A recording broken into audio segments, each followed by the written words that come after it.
দক্ষিণেশ্বর কালীবাড়ি কলকাতার অদূরে গঙ্গা নদীর তীরে মন্দিরটি অবস্থিত। 1855 সালে 31 মে স্নানযাত্রার দিন প্রসিদ্ধ মানব দরদী জমিদার রানী রাসমণি মন্দিরটি প্রতিষ্ঠা করেন।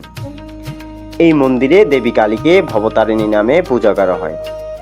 19বিংশ শতাব্দীর বিশিষ্ট যোগী রামকৃষ্ণ পরমহংসদেব এই মন্দিরে কালী সাধনা করতেন।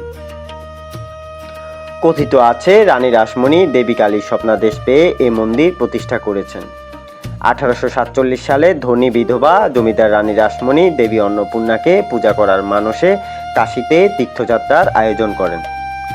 24টি নৌকায় আত্মীয় স্বজন দাস দাসী রসদ নিয়ে তিনি রওনা হন। কিংবদন্তি অনুসারে যাত্রার পূর্ব রাতে তিনি দেবী কালীর স্বপ্ন দর্শন পান। দেবী তাকে বলেন, কাশী যাওয়ার প্রয়োজন নেই, গঙ্গা তীরে এই মন্দিরটি আমার প্রতিষ্ঠা কর, সেই মূর্তিতে আমি আবির্ভূত হয়ে তোর পূজা গ্রহণ করব। এই স্বপ্নের পরে রানী রাসমণি গঙ্গা তীরে জমি ক্রয় করেন এবং মন্দির নির্মাণ কাজ শুরু করেন।